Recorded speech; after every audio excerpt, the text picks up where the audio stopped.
Well, a lot of you that know me know that I'm not much into formalities. As a matter of fact, I know a lot of you frequently question my diplomatic skills or lack of. So for those of you that question it, I'd just like to let you know that you can actually kiss my, I hope you had a nice lunch today. Look, I struggle with formality, and I say that sincerely, but never disrespectfully. So I never call people premier or minister or, like, believe me, like non-starters or things like your lordship and your worship, and like that's just never going to happen. But anyway, so I have the opportunity of introducing Kathleen. Now, before I introduce Kathleen, I want to tell you that we just had an intensive set of negotiations over the lunch period. So I'm here to formally announce that Kathleen will, A, announce the largest increase of the history of Ontario for our healthcare members. Number two, she's going to be reintroducing the anti-scab legislation. And three, she's going to be implementing card check at 50% plus one. Okay, all those in favor, please signify by raising your hands. Opposed of any? Carried. Okay. You know, I took a look as I was spending a couple minutes to prepare, and I took a look at the budget that was reintroduced. And it talks about increasing the pay of personal support workers by $4 an hour, boosting the Ontario Child Benefit for low-income families by 8%, raising funds through progressive tax increases on the wealthiest 1% who can afford to contribute more. And then I take a look at the hundreds of thousands of our seniors that use food banks every month. And I think about the fact that we have CPP, where the maximum contribution to our seniors is $11,000 a year, but only half ever receive it. Most of our seniors collect about $5,500 a year. And it's shameful when you realize that only 30% of all retirees have a pension from their workplace. So by establishing the Ontario Retirement Pension Plan, it really is a vital move in the right direction and a further step taken by any provincial government.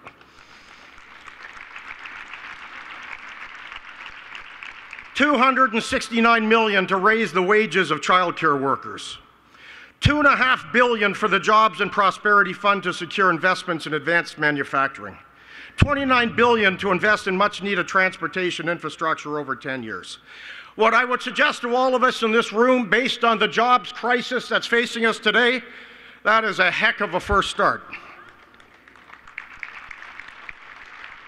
I'm encouraged when I read the 2014 mandate letter on labor, because it's the Premier's instruction to the Minister of Labor. Developing a wage gap strategy, which obviously is to bring together the wage gap between men and women. Protecting vulnerable workers. Promoting occupational health and safety. Working with the Workplace Safety and Insurance Board. Supporting mental health in the workplace.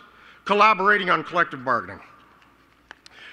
I understand that there will always be differences between government and labor, and that's fair. But the key thing is having a door open so that we can have the dialogue. We may not always agree. Heaven only knows we will not always agree. But we always have to make sure that we move forward in a respectful way and that the government of the day respects the role of the labor movement. We know that creating good jobs are possible, but it requires all kinds of vision, guts, determination. Because I'm sick and tired of hearing about austerity, because the people that talk about austerity for everybody else but themselves. So I'm proud to introduce Kathleen. I believe is a leader with a great understanding of the tough problems that face us today, the problems of high unemployment, the problems of low wage, precarious part-time work. And I really think that working together with the labor movement, we're going to start to stretch and find some solutions to make sure that we put our young people back to work. It's with pride that I introduce Kathleen Wynne.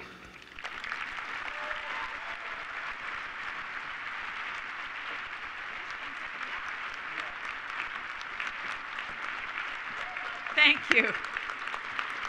Thank you, Jerry. Thank you very much. Well, thank you very much for that introduction. And it's wonderful to be here with you all. At least, Jerry, you didn't set me up. I was just looking around this room, and I understand Hassan talked about his misspent youth when he was talking about this room. Last time I was in here was the leadership, so I was trying to figure out where we were. So this room's got great connotations for me, and I'm happy to be here gathered with you on the traditional territory of the Mississaugas of the New Credit, and thank you all for being here. I want to thank Unifor, the Canadian Federation of Students, the Canadian Centre for Policy Alternatives, and Ryerson for partnering to make this Good Jobs Summit a reality and for inviting me to participate. It really is a privilege to be here. I appreciate it. The summit brings together, I think, really in a very important way the groups that need to be in this conversation. So labor, workers, students, community groups, businesses, and government talking together in a dialogue that, from my perspective, is fundamentally important. What you are facilitating here is central to our government's approach to creating good jobs in a healthy, growing economy. La collaboration est un élément central dans l'approche de notre gouvernement visant à créer de bons emplois au sein d'une économie saine et en croissance. So thank you. Thank you for being here. Thank you for taking part in a conversation that we know will continue long after this weekend is over. And wherever Jerry is, I know he's nodding his head, that conversation will. He's very good at keeping conversations going. And I want to thank him. Yes, very good at it. And I want to thank him for that and for leading a movement that gets results for its workers and for all of Ontario. We're very grateful to you. Thank you, Jerry. Yes. And just on that, we can't let people forget about that. We can't let people forget that organized labor has made huge contributions to our province, but to society. You fought for our rights. You dramatically improved our standard of living. Even those who've never belonged to a union have benefited from the work of organized labor. You know this. Advances like old age security, retirement pensions, parental leave, family medical leave, and minimum vacation time. You've improved workplace safety for everyone. And that progress happened because people like you organized and asked, I would suggest, the very questions that you're grappling with today. What is a good job? What can we do as workers and as progressives to align good jobs with society's greater goals, whether they're social, environmental, or economic? What's the union's role? And what role do business, government, educators, not-for-profit sector, and other partners play in getting us there? I don't think that's a partisan question. I think that's a question for all of us to grapple with. And so this summit is exciting to me for a lot of reasons, not the least of which is that it shows your ongoing commitment to this cause, to creating a broad coalition. And by doing that, you're helping build a better Ontario. So kudos to all of you for taking part. Thank you.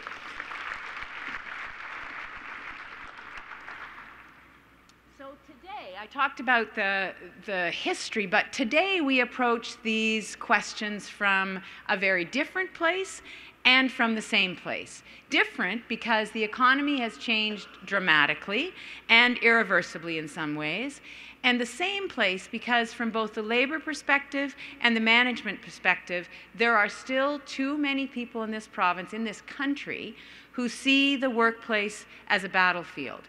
For them, labor relations is all about winners and losers, and I would suggest that they are still playing a zero-sum game. I don't think we can afford that any longer. Luckily, I think, increasingly we're seeing signs of an evolution in industrial relations thinking on both sides. I hope that's true.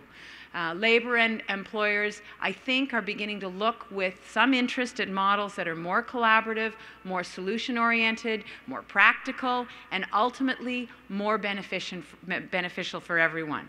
So all of us, whether it's government or business or labor groups or workers, we need to understand what that means for good jobs. It means that we need to be willing to change. But at the same time, we have to identify the things that we won't change, that must not change. And those are our core values: equality and opportunity, strong publicly funded education and health care, environmental and social justice, fair wages, wages that pay enough to raise a family and be part of a community. These are the values that define the past achievements that have been accomplished and our future aspirations. And these are the core values that I think give meaning to our collective mission for good jobs. They also set up what I see as a central challenge in creating and keeping good jobs for the future. So how do we react, all of us, to outside pressures that can, rightly or wrongly, look like they're at odds with our core values? How do we tell the difference between job opportunities that diminish these values and job opportunities that advance them? And that's why my approach to jobs in the economy is more than the bottom line. It's not just about the bottom line. It's about the triple bottom line. The economy is not one-dimensional. It touches every single one of us. It has an impact on the social fabric of society. It touches our lives. It shapes our environment. And of course, it dictates our financial reality. So when we factor these social, environmental, and financial outcomes into our bottom line, what we're saying is that people don't just work in the service of the economy has to work in service of people. That's how it has to work.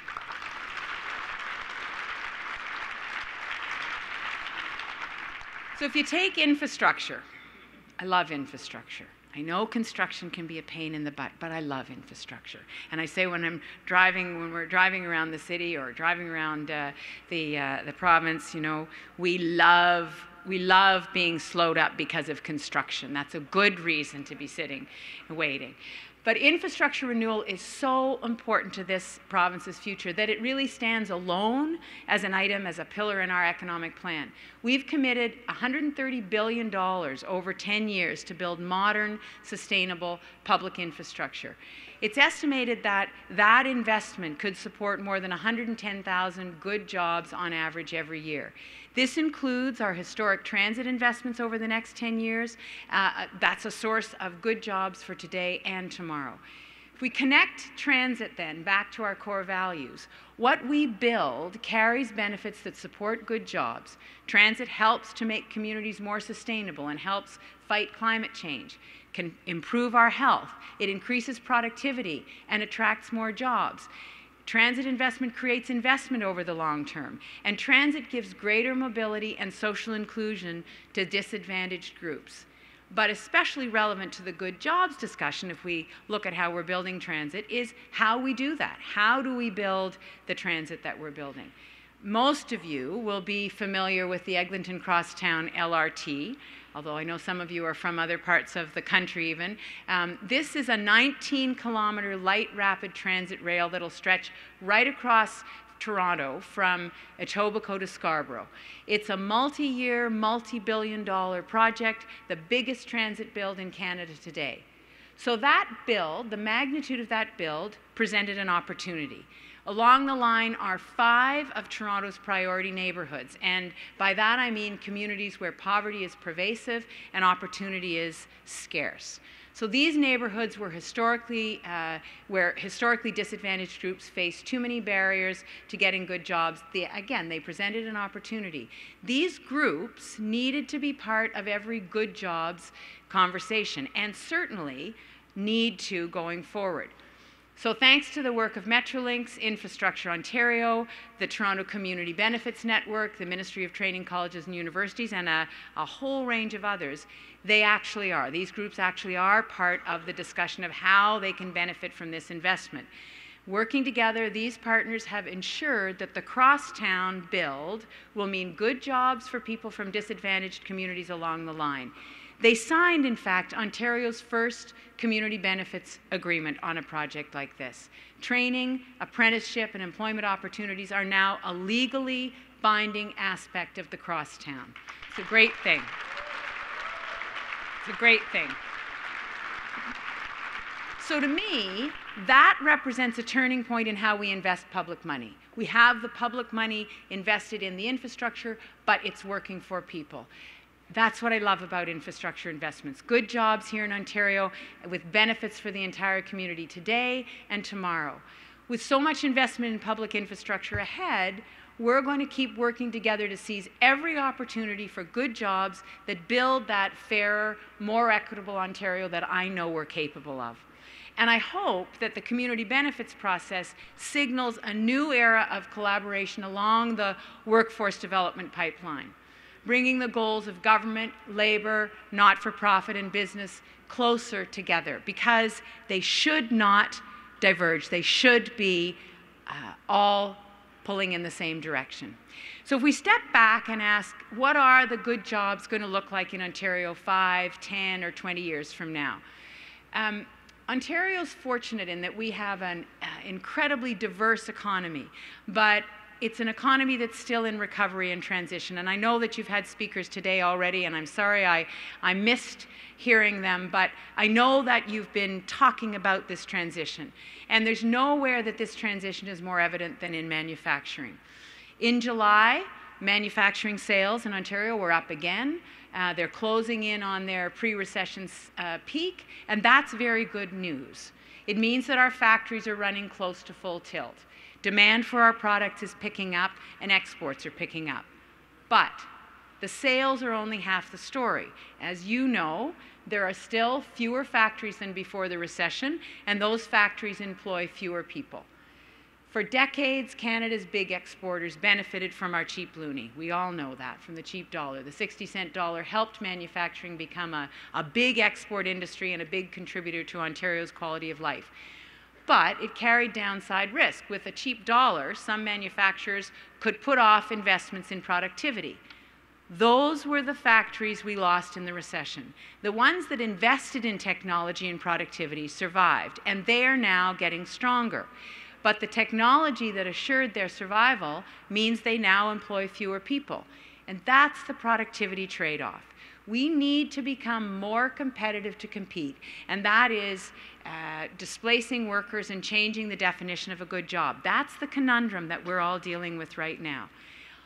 Ontario is never going to beat the world at human capital intensive manufacturing, and we're not going to try. Jurisdictions that have tried to keep those jobs have gutted labor rights, have driven wages down, and they've still failed to boost employment. So instead, we're choosing to invest in the talent and skills of people. That's a cornerstone of our economic plan, and it's a cornerstone of our industrial strategy. We believe that there is a bright future for manufacturing in Ontario. I go into factories all over the province, and I see what's happening, and I see the capacity that we have. So I think we have a future in Ontario that is one with good jobs and diverse opportunities. But in order to realize that bright future, we have to accept that there will be certain kinds of jobs that will not be here in 20 years. If we can stay guided by our core values, we can make this adaptation and we can create different jobs. That's the task ahead of us. We have to do that. We'll always have good manufacturing jobs in Ontario, but not always traditional manufacturing jobs. Sometimes assembly will shift to a low-wage factory overseas. And in those instances, we need to ensure that Ontario keeps the higher skill, higher value jobs. That is what our plan prepares workers and businesses to do. And I know that that's what the labour force in Ontario is capable of. And it's why our plan continues to support manufacturing and the good jobs being created where advanced manufacturing, the knowledge economy, and the service economy overlap. That's at the core of our plan. So, Ontario's service economy, I just want to stay on service economy for just a moment, because our service economy is in global demand. And sometimes, pretty much often, when we talk about a service economy, the thought is that we're talking about minimum wage jobs in retail or food services. It includes those jobs, it always will. But those aren't necessarily a source of competitive advantage for Ontario. The service economy is financial, it's engineering, it's communications and information, it's legal, it's renewable energy. And much of that economy builds on our core strength in manufacturing. It's that residual manufacturing acumen that I hear people talking about. And increasingly, the service economy is a source of good jobs and added value. So that's why investing in the talent and skills of people is the focal point of our plan. Those investments start with full-day kindergarten, and they carry right through to the transformation of our post-secondary system. And I just want to stop there for a sec to just say to the students, and I know I've had an opportunity to talk to some of the young workers and the Canadian Federation of Students. I understand that the transformation that is happening in our post-secondary system right now is critical, and I also understand that it is our collective responsibility to make sure that young people have access to that post-secondary system. And so we will continue to work to make our post-secondary system accessible. But if we're going to build our diverse economy, we have to invest, for example, in Ontario's apprenticeship system, which we're doing. These are good jobs. Skilled tradespeople are trained professionals, and with an aging workforce, we need to ensure that we're training the next generation. I actually want to acknowledge the Ontario College of Trades for their work modernizing and promoting skilled trades in Ontario. We've already seen the college has reduced many apprenticeship ratios. I think they've looked at 14 already, meaning more young people can enter the trades. And with a renewed focus on completion rates, then go on to fulfilling careers. All across the post-secondary sector, we're collaborating to equip young people with skills that will match them to the opportunities and skills that will help them create their own opportunities. We're currently working with our colleges and universities, our students, businesses, and labor groups to align the mandates of each institution with good job opportunities. And that's about building on the unique strengths and making sure that young people have accurate information about the labor market as they make decisions about their future. At the same time, I just want to say that I continue to believe in the importance of a broad education, because our workforce and our values call for critical thinkers, for artists, for theorists, and for everyone in between. But we know that part of the answer to good jobs is about providing a better match between the skills, training, and workforce opportunities, matching our talented young people to good jobs. We're at Ryerson today, so I'd be remiss if I didn't mention that last week, Minister Reza Moridi was here to announce the expansion of Magnet. Magnet is an innovative career networking platform that uses new technology developed right here at Ryerson University. And Magnet actually is part of our youth job strategy.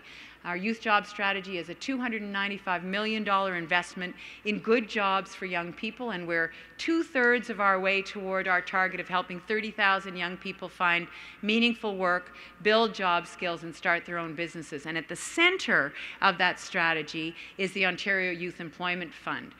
Since we launched last September, the Youth Employment Fund has resulted in placements and training opportunities for more than 21,000 young people. So that kind of facilitation is important, and the fund includes a particular focus on connecting historically disadvantaged youth with jobs.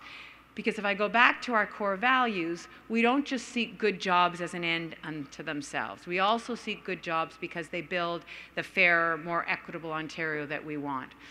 So when I think about young people in the northern and remote communities, many of the Aboriginal kids who are struggling, not just to find a job, but to actually get through high school, to get to a high school. I was at Kitchener-Magoosa in Inuvig a couple of weeks ago, and was talking to young people who end their high school at grade 10 often because in order to travel to get to high school, they have to leave the reserve. There isn't the opportunity to get to grade 12 on the reserve, and we got to figure that out. We've got to figure out those transitions for young people all over the province.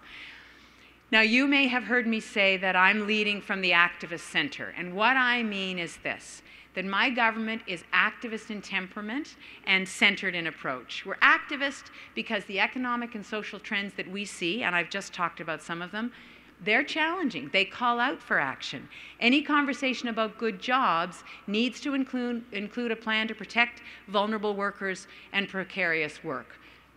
as I know many of you are concerned. An economy that preys on those at the margins cannot be the engine of a just society.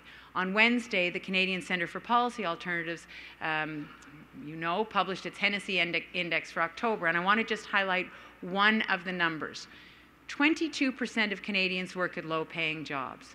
We know that a still greater number of people struggle with a precarious work-life balance. They may earn a decent wage, but they can't count on their next paycheck or the benefits that they need to care for their family. And I know Van Jones talked about the paycheck that runs out before the end of the month. And that's the situation we're talking about.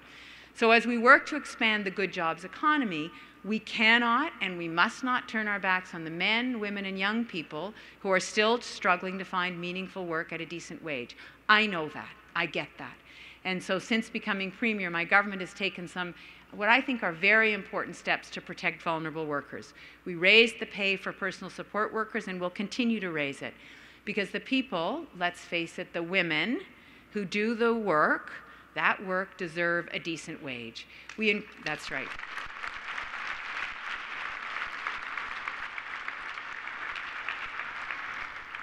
And I know that the precarious work in that particular sector goes beyond just the wages, and it's the working conditions as well. And we know that there's more work to be done there. We increased the minimum wage and we pegged it to inflation. We're cracking down on unethical employers, whether it is in terms of work safety or whether it's in terms of unpaid internships. We're working on that, and we're fighting against the race to the bottom. We're continuing to work to reform labor and employment standards so that vulnerable workers are protected and have the support that they need to move from precarious employment into good jobs.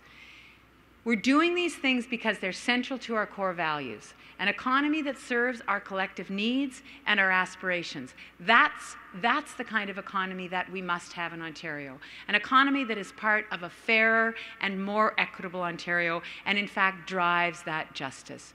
Nos valeurs et la réalité économique du monde d'aujourd'hui nous dictent qu'il est plus important que jamais de travailler ensemble. Our values in today's global economic reality tell me that it is more important than ever that we work together. The adversarial model of labor relations is no longer working. A conclusion made clearer this week by Ford Motors' new jobs announcement in Oakville. When government, business, and labor partner, when we collaborate, we create the strategic advantage that Ontario needs to attract good jobs. It means that we have to accept certain changes. We all do. But if we keep our core values close, we're going to reach good job outcomes that will benefit us all. Jerry is a leader who gets this. He puts his members first and gets results, and I know you support that. You all know where I want to take Ontario because that's exactly where you want to go too. The public has given me a mandate to start down this road. And as we make this journey, I know that, and Jerry has said this, that we will sometimes disagree about where to take a turn to the right, where to take a turn to the left. That's okay. That's okay. Because left. We're only going to turn left. Is that what I'm hearing?